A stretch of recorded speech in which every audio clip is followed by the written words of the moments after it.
사사기 3장 7절에서 11절까지 저와 여러분들이 교독하겠습니다. 7절입니다. 이스라엘 자손이 여호와의 목전에 악을 행하여 자기들의 하나님 여호와를 잊어버리고 바알들과 아세라들을 섬긴지라. 여호와께서 이스라엘에게 진노하사 그들을 메소포타미아와 구산 리사다임의 손에 파셨으므로 이스라엘 자손이 구산 리사다임을 8년 동안 섬겼더니 이스라엘 자손이 여호와께 부르짖음에 여호와께서 이스라엘 자손을 위하여 한 구원자를 세워 그들을 구원하게 하시니 그는 곧 갈렙의 아우 그나스의 아들 온니엘이라. 여호와의 영이 그에게 임하셨으므로 그가 이스라엘의 사사가 되어 나가서 싸울 때에 여호와께서 메소포타미아 왕 구산 리사다임을 그의 손에 넘겨주심에 온니엘의 손이 구산 리사다임을 이기니라. 함께 읽습니다. 그 땅이 평온한 지 40년에 그나스의 아들 온니엘이 죽었더라. 아멘.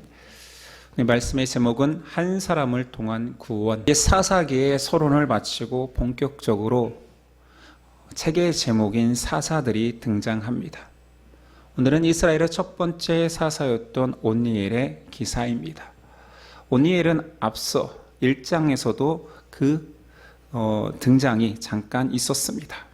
갈렙의 딸 악사를 아내로 얻었던 지파 전쟁의 첫 승리를 이끈 용사였던 온니엘이었습니다. 오늘 본문에서는 온니엘의 승리의 내용들은 등장하지 않습니다.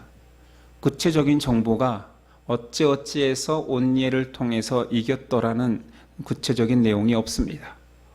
온니엘에 대한 묘사가 없다라는 것을 가정한다면 사사 온니엘의 행적이 오늘 말씀의 주제는 아니겠지요.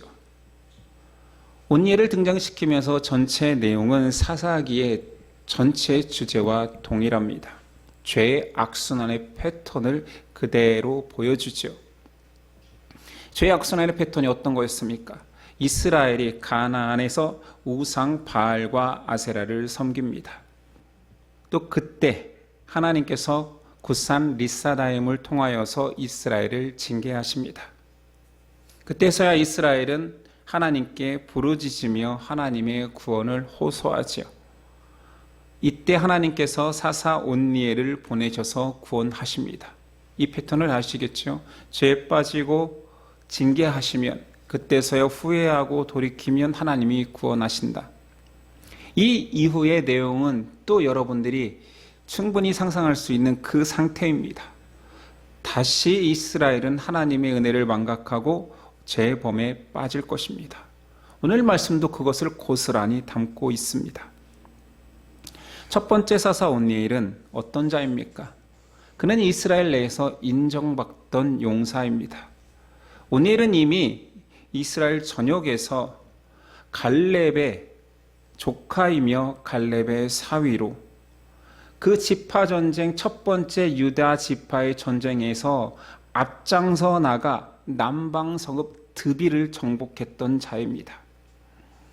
그러니 그는 인정받은 자지요. 벌써 이스라엘 전체에서 유명한 자입니다.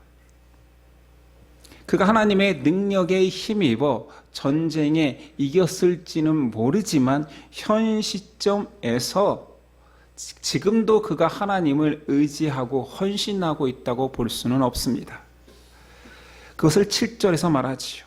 이스라엘 자손이 여호와의 목전에 악을 행하여 자기들의 하나님 여호와를 잊어버리고 바알들과 아세라들을 섬긴지라. 이 말씀에 온니엘도 자유할 수 없습니다. 이스라엘이 망각했다는데 온니엘은 잘 믿었다 할 수 있겠습니까? 이스라엘 전체가 메소포타미아 왕에게 짓눌려 살고 있는데 그 유명한 장수 온니엘이 8년간 침묵했다라는 것 자체가 그가 하나님과 이스라엘께 헌신한 상태는 아니지요. 8절입니다. 여호와께서 이스라엘에게 진노하사 그들을 메소포타미아 왕 구산 리사다임의 손에 파셨으므로 이스라엘 자손이 구산 리사다임을 8년 동안 섬겼더라. 메소포타미아는 여러분들도 이제 구약 지도를 좀 아시니 위치를 알 것입니다. 가나안 땅이 아닙니다. 가나안 북쪽입니다. 두 강 사이의 땅이란 뜻이지요. 메소포타미아. 그러니 여기는 가나안이 아니에요. 가나안이 아닌 나라에서 가나안을 침범했으니 지금 사사기는 지파 전쟁이잖아요. 허락한 지파 안에서 남아있는 잔존 세력 가나안인들을 몰아내는 전쟁을 수행하고 있는데, 나라 밖에서 쳐들어왔으면 더 이상 지파 전쟁이 아니라 나라 전쟁입니다. 굿산 리사다임이 쳐들어와서 8년 동안 지배하고 있는데 온니엘은 침묵하고 있습니다.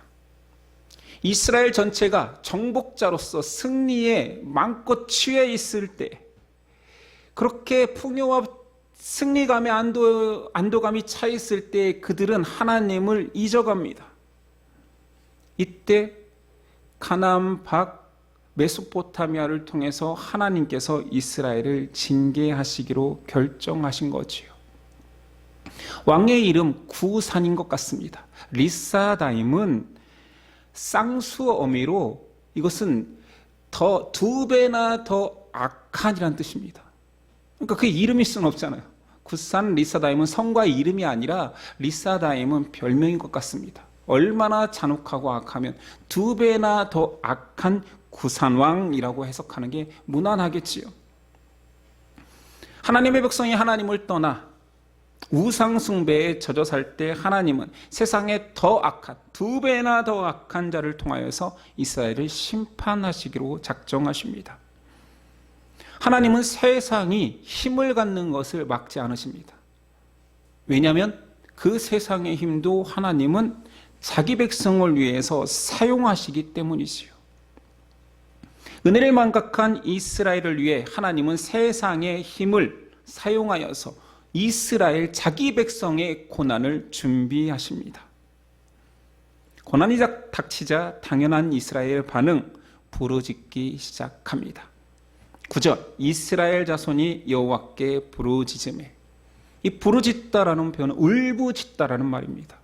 하나님을 향해 절규하는 거지요. 살려달라고 애원하며 울고 있습니다. 사람이 절대자를 향하여서 간절하게 부르짖고 애원하며 살려달라고 하는 거, 이것이 예배 아닙니까? 예배의 본질 아닐까요? 위기에 닥치니 이스라엘은 하나님을 향하여 구원의 은혜를 구하는 것입니다. 예배는 그렇게 내가 하나님께 무언가를 받고, 내가 하나님께 무언가를 드리고 하나님께 받고, 이런 주고받는 작은 개념이 아닙니다. 이것은 나를 구원하신 하나님, 나를 지금도 살려주신 하나님께 감격하고, 또는 그 마음이 흐트러질 때마다 나를 또한 살려달라는 절규와 같은 것입니다. 사람은 예배를 통하여서 하나님께 이것저것 주고받는다. 내가 하나님께 영광을 돌린다. 내가 찬양 한번 드려주면 하나님은 나에게 복을 쏟아주신다라고 생각하지만, 하나님께서 과연 사람에게 그런 자잘한 것을 원하실까요? 그 마음 조금 주는 것을 흡족하다. 내 자녀가 그 재롱부리니 이쁘구나, 귀하구나, 세상에서 제일 귀하니 내가 내 독생자를 죽여서라도 걔를 살려야겠구나, 이런 마음이 들까요? 탕자가 아버지의 집에 돌아올 때 벌써 아버지에게 요구한 큰 재산을 완전히 탕진한 상태입니다. 근데 돌아가기로 결정할 때 가정하는 거예요. 있는 돈 없는 돈 모아서 아버지께 드릴 작은 면도기를 하나 샀습니다. 이것을 아버지께 드리면 아버지가 감격할까요? 어이구, 없는 돈에서, 없는 살림에서 이거라도 사왔으니 고맙다 할까요? 탕자의 고백이 이렇습니다. 아버지, 내가 하늘과 아버지께 죄를 지었사오니 나를 품꾼의 하나로 쓰소서 라고 하면서 제가 오늘 가정했던, 이게 제가 준비한, 제가 가진 것이 없어, 제가 돼지도 안 먹는 그 지엄 열매 중에서 상하지 않은 것만 잘 골라왔습니다. 이거라도 받으소서 하면 아이고 귀하구나, 이 지업 열매 내 아들이 딴 거니 주운 거니, 상하지 않은 것만 주었으니 아이고 귀하다 할까요? 본문에서 아버지는 탕자가 어떤 말을 하든 품꾼의 하나로 쓰서서 할 때 들리지 않는 것 같아요. 아버지는 이렇게 말합니다. 종들에게 이르되 제일 좋은 옷을 내어다가 입히고 손에 가락지를 끼우고 발에 신을 신기라. 이게 뭔가 들리는 그의 고백을 지금 듣고 있습니까? 안중에 없습니다. 그리고 살찐 송아지를 끌어다가 잡으라. 우리가 먹고 즐기자. 이 내 아들이 죽었다가 다시 살아났으며 내가 잃었다가 다시 얻었노라 하니 그들이 즐거워하더라. 아버지의 기쁨은 후회하며 자신의 품으로 다시 돌아온 그 자체입니다. 하나님이 원하시는 것은, 하나님이 이스라엘 백성에게 원하는 것은 나에게 예배를 잘 드려다오, 나를 섬기는 모습처럼 잘 보이고 제사를 잘 드려다오가 아닙니다. 돌아오라. 그리고 돌아오지 않는다라면 너희가 돌아올 수 있도록 내가 직접 시험을 내겠다. 시험을 준비하십니다. 이것이 하나님이 준비한 더 악한, 2배나 더 악한 구산 리사다임입니다. 그리고 하나님은 사사를 통해서 구원하시지요. 한 사람 사사입니다. 아니, 강대국과 전쟁을 치러서 구산 리사다임을 몰아내야 되는데 한 사람이면 됩니까? 지파마다 최소한 한 사람씩, 12사람, 아니면 더 헌신된 많은 사람들이 있어야 전쟁을 치를 때 유리할 거 아니에요. 여러 사람이 모이면, 헌신된 여러 사람이 모인다면 더 그만큼 전쟁에 이길 확률은 높아질 텐데, 사람의 생각은 그렇게 사람이 많이 모이면 많이 모일수록 더 유리할 거라고 여기는데, 하나님의 생각은 다릅니다. 단 한 사람.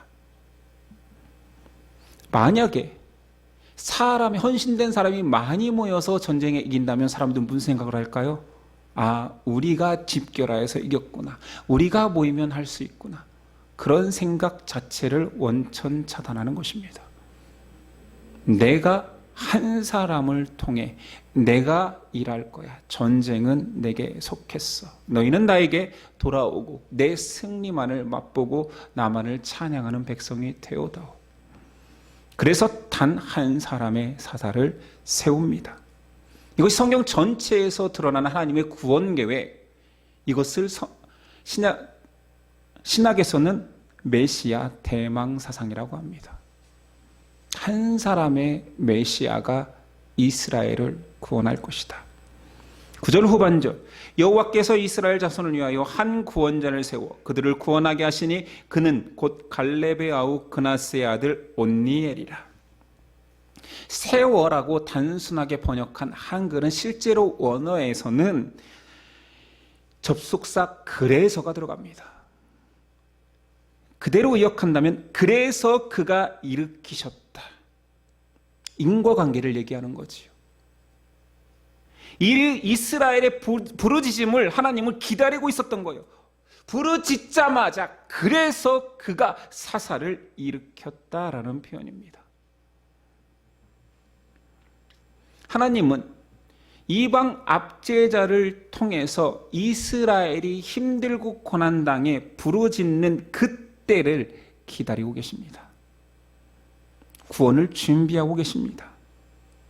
회개하고 돌이킬 자신의 백성을 기다리고 계신 거지요. 탕자의 아버지가 그러했듯이. 누가복음 12장 20절입니다. 이에 일어나서 아버지께로 돌아가니라. 아직도 거리가 먼데 오겠다라고 소식을 전한 것입니까? 서신을 전한 것입니까? 아니요. 날마다 그 자리에 서서 아들을 기다렸기 때문에 아직 거리가 먼데, 탕자가 아직 아버지의 집에 먼데 아버지가 그를 보고 측은히 여겨 달려가 목을 안고 입을 맞추니. 우리는 이것을 학수고대라고 하잖아요. 벌써 떠난 그날부터 아버지는 돌아오기를 기다리고 있었습니다. 탕자가 돌아왔기 때문에 아들의 지위를, 네가 반성하고 회개했으니 아들의 지위를 다시 허락할게 한 것이 아닙니다. 아버지는 한 번도 그 아들의 지위를, 돈을 갖고 떠나서 내 아들 아니다 한 적이 없던 거지요. 박탈하지 않으셨습니다. 사람을 구원하고 살리시는 분은 아버지뿐입니다. 구원은 아버지의 뜻과 계획이면 충분합니다. 탕자의 회개가 아버지의 구원, 아버지의 용납하심, 다시 아들로 인정하심이 아닙니다. 사람이 자꾸 착각해요. 예수님의 이 비유, 탕자 비유를 이야기하면서 구원은 이런 것이다. 너희는 원래 아들로 택함 받았어. 너희가 잘하든 탕자처럼 살든 큰아들처럼 배은망덕하게 살든 상관없이 너희는 항상 내 아들이야. 이사야도 이것을 선포하지요. 43장 1절. 나 곧 나는 여호와니라. 나 외에는 구원자가 없느니라. 구원자가 단 한 분이라는 것은 구원의 다른 여러 요소들이 외부에 없다라는 것입니다. 그가 와서, 한 사람이 와서 이스라엘을 구원하는 것입니다. 그 단 한 사람이 우리는 예수 그리스도임을 알고 있지요. 하나님의 백성은 그 단 한 사람 그리스도의 구원에 참여하기만 하면 되는 것입니다.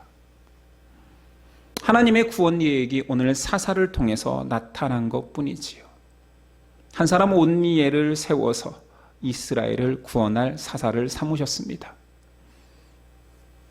온니엘이 사사가 되어 이스라엘을 구원할 수 있었던 것은 그의 능력이 아닙니다. 그도 8년 동안 민족의 압제를 방치하고 하나님을 떠나 있던 자입니다.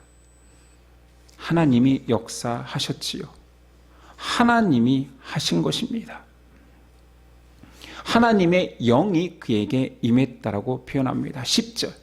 여호와의 영이 그에게 임하였으므로 그가 이스라엘의 사사가 되어 나가서 싸울 때에 여호와께서 메소포타미아 왕 구산 리사다임을 그의 손에 넘겨주심에 온니엘의 손이 구산 리사다임을 이기니라. 어떻게 이겼다고요? 온니엘에게 여호와의 영이 임했습니다. 모든 사사도 동일합니다. 입다는 이랬습니다. 입다 사사죠. 사사기 11장 29절. 이에 여호와의 영이 입다에게 임하시니 입다가 길르앗과 므낫세를 지나서 길르앗의 미스바에 이르고 길르앗의 미스바에서부터 암몬 자손에게로 나아갈 때 여호와의 영이 임하니 입다가 움직입니다. 삼손도 이러합니다. 그 여인의 아들을 낳음에 그 이름을 삼손이라 하니라. 그 아이가 자라매 여호와께서 그에게 복을 주시더니 소라와 에스다올 사이 마하네단에서 여호와의 영이 그를 움직이기 시작하셨더라. 여호와의 영이 사람에게 임하니 불가능한 그 일을 행하는 것입니다. 온니엘에게 하나님의 영이 임하지 않았더라면 여전히 나라가 망해가도 지켜볼 수밖에 없는 나약한 인간일 뿐입니다. 하나님의 영이 임하자 호련히 나서 이스라엘을 구원하는 용사가 된 것입니다. 심지어 예수님조차도 하나님의 영 성령이 임하신 이후에 공적 사역을 시작하셨습니다. 하나님의 구원 계획을 아시겠습니까? 내가 한다 단 한 사람을 통하여서. 마지막 절에는 사사의 존재와 함께 평화가 유지됨을 말하고 있습니다. 11절. 그 땅이 평온한 지 40년에 그나세의 아들 온니엘이 죽었더라. 온니엘이 사사가 된 이후로 이스라엘이 여호와를 잘 섬겼더라. 이런 표현이 전혀 없습니다.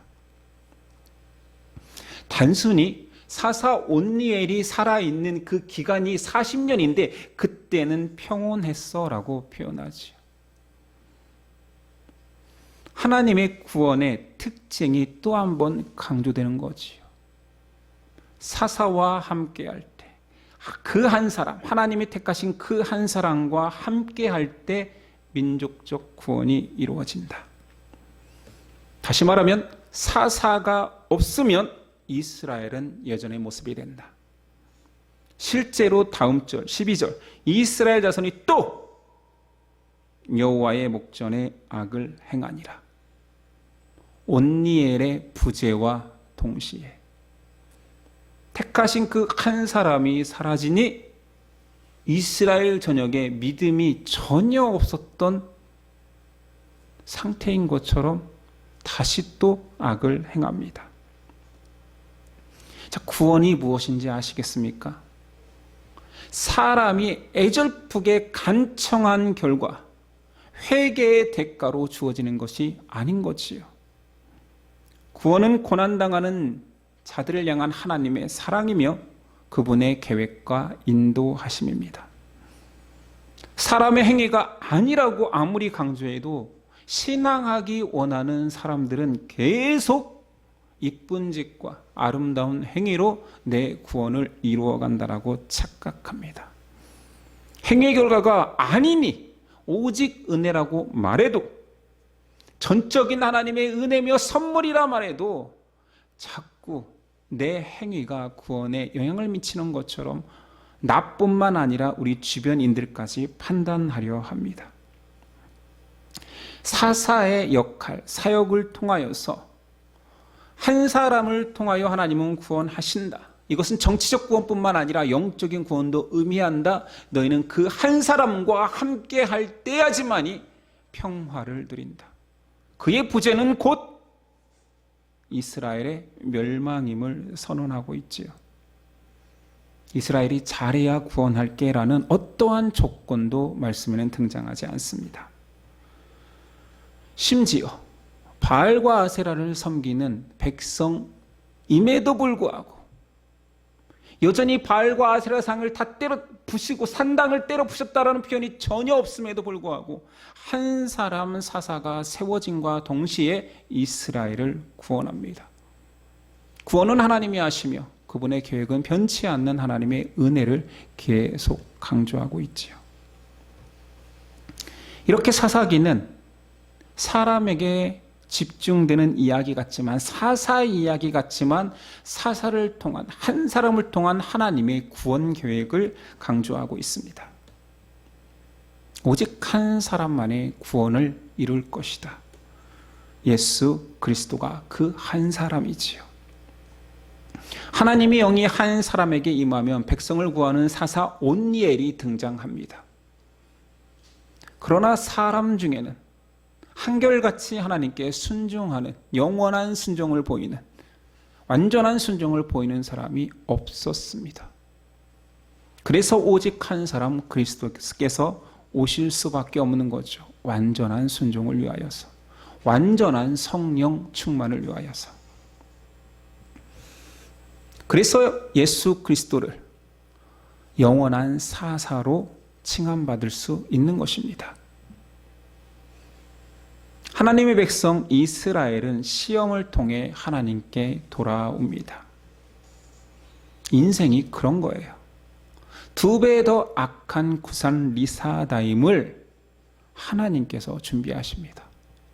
그러니까 세상의 흥한한 자를 보면서 배 아파할 필요도 없고, 내 주변에 예수님 안 믿는데 잘 나가는 사람을 부러워할 필요도 없습니다. 그들은 전부 다 하나님의 도구입니다. 어떻게 쓸지 우리는 모르겠지요. 왜 악한 자가 흥합니까? 왜 구산 리사다임은 가나안을 정복한 이스라엘보다 더 강력합니까? 라고 항변할 필요도 없습니다. 2배 더 악한 이스라엘을, 구산 리사다임을 이스라엘을 치는 징계의 채찍으로 삼으시는 하나님인 거지요. 세상이 2배 더 지혜로울 수도 있습니다. 세상이 2배 더 능력 있을 수도 있습니다. 그러나 괜찮습니다. 그 모든 세상 사람들은 믿는 자를 위한 하나님의 도구로 사용될 것입니다. 다시 말하면 성도는 세상에서 세상 사람들보다 덜 성공해도 또는 실패하고 좌절해도 괜찮다라는 거지요.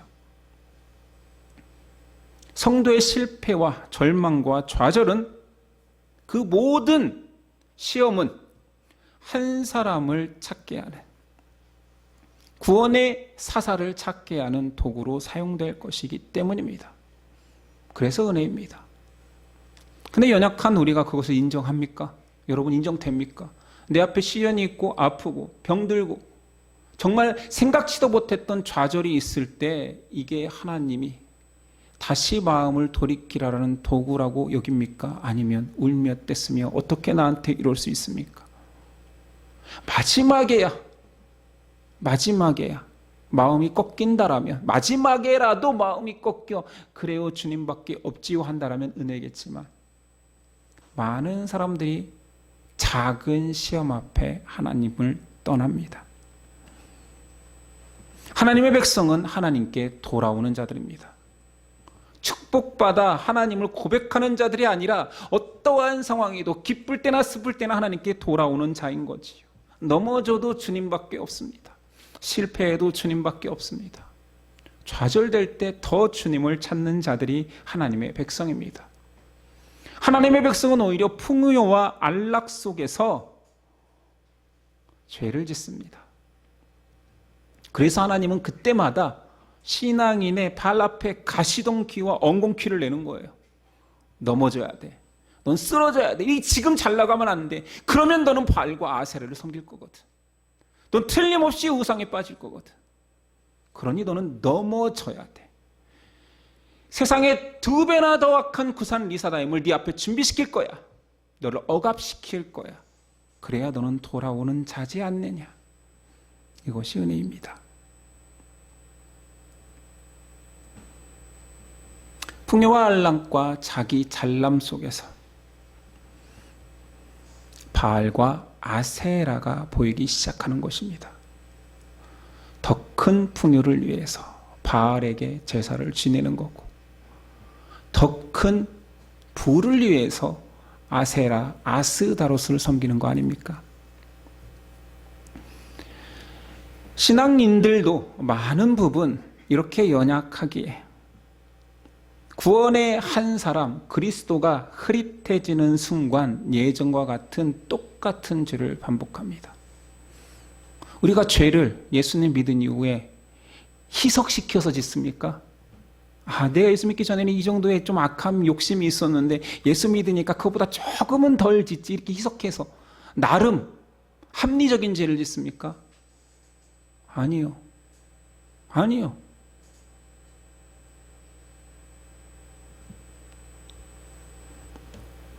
신앙인의 인생에서 그리스도가 흐릿해지는 순간부터 예전과 아주 똑같은 죄를 짓습니다.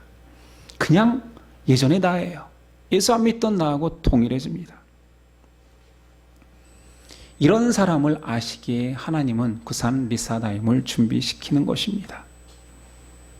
신앙인에게 시험이 그래서 은혜가 되는 거지요. 이 예는 너무 많습니다. 애굽의 종을 살았기에 이스라엘은 하나님을 부르짖습니다. 구산 리사다임의 압제하에서 하나님을 찾습니다. 바벨론의 포로가 되어서야 울며 하나님을 구하는 것이 사람입니다. 과연 여러분이 시험과 시련 없으면 하나님의 구원과 그 은혜를 부르짖으며 찾겠습니까?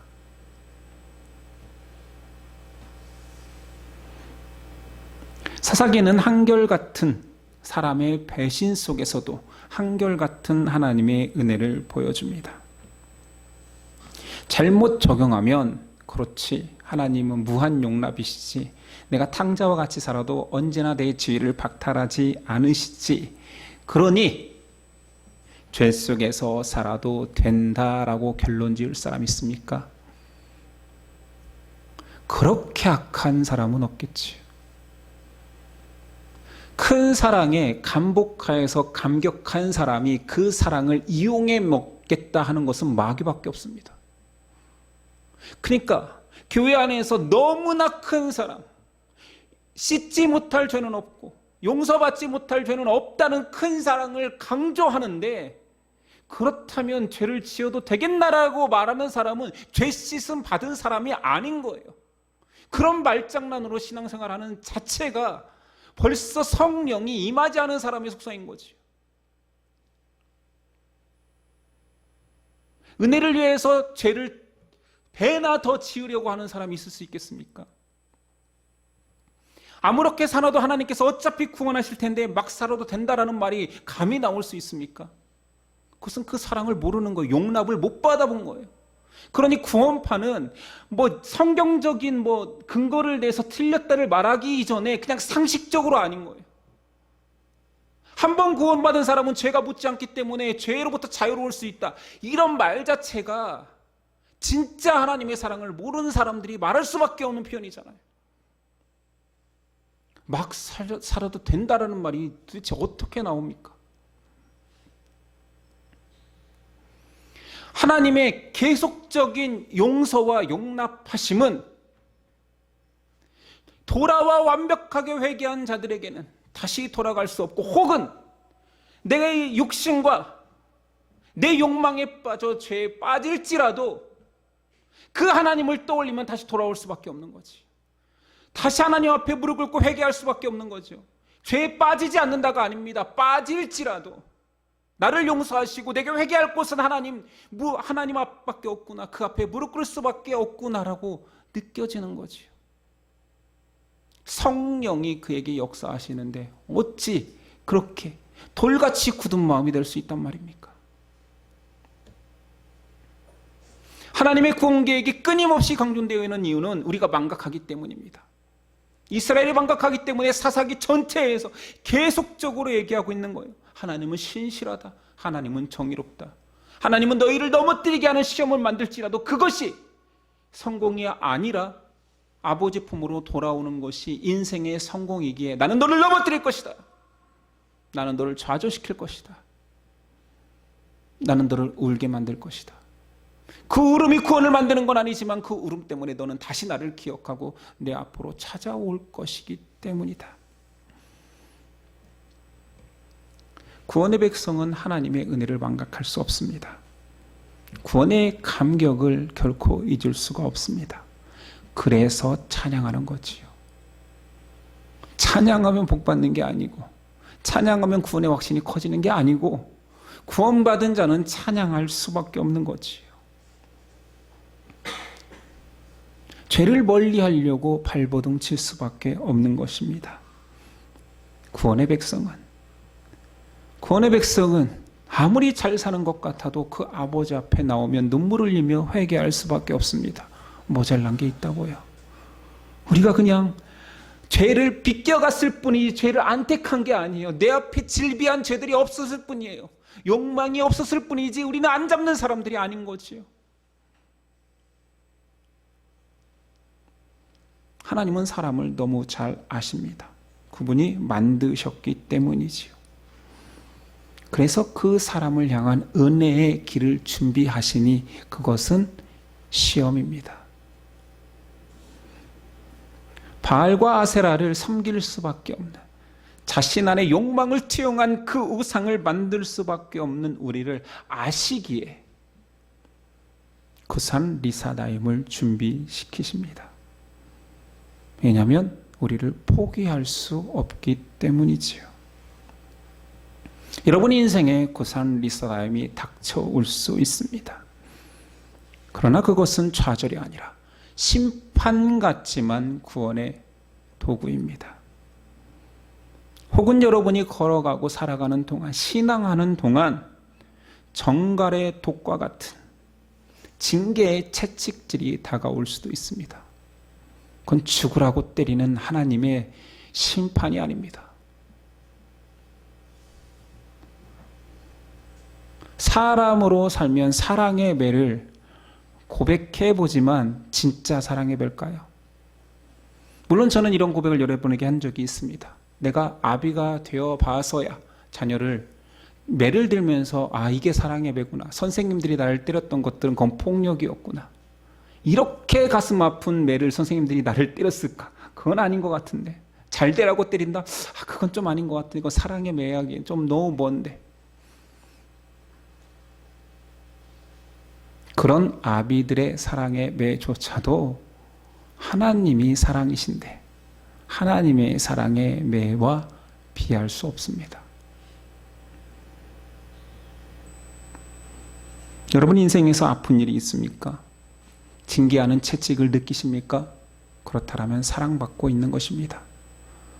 돌아오라 돌아오라 아무리 외쳐도 돌아오지 않는 자들에게 매를 통하여서 돌아오게 하시는 하나님의 사랑인 것입니다.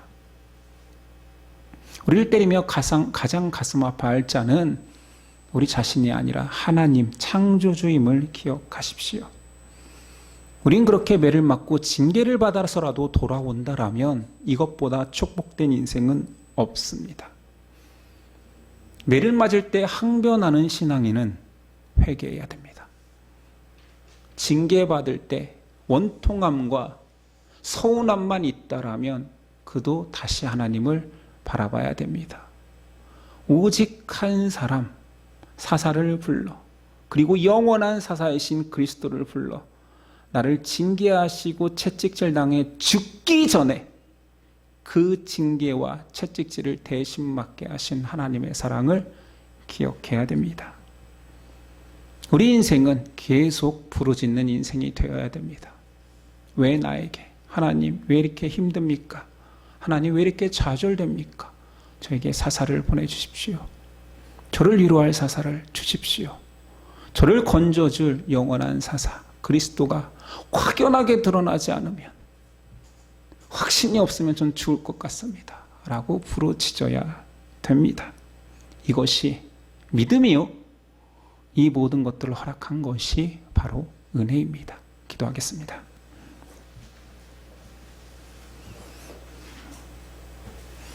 주님, 우리는 믿음을 너무 오해하고 있습니다. 도깨비 방망이처럼 우리의 욕망을 채워주는 도구로서 믿음을 사용할 때도 있었고, 또는 내 안에 자기 만족을 위하여서 나의 의를 채우기 위한 도구로 믿음을 사용할 때도 있었습니다. 우리는 믿음을 갖기 정말 자격 없는 자였군요. 아무리 귀여운 것을 쥐어줘도 그것을 자기 욕망과 자기 의로 바꿔버리는 죄인들입니다. 이스라엘에 사사가 없는 동안 바알과 아세라를 섬겼던 것처럼 사사의 부재가 하나님의 부재가 된 것처럼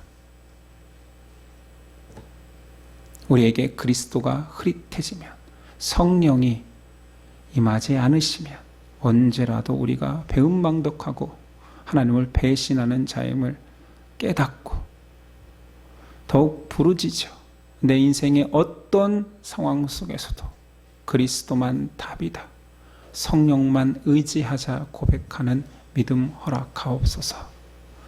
주님, 우리 연약합니다. 성령님 도와주시옵소서. 주님, 우리 사악합니다. 성령님 회개케 하여 주옵소서. 주님, 우리의 목표와 우리의 꿈이 있습니다. 성령님 돌이켜 하나님의 꿈과 희망을, 소망을 꿈꾸게 하옵소서. 이 모든 것들을 가능케 하시고 이루실 예수 그리스도의 이름으로 기도드립니다. 아멘.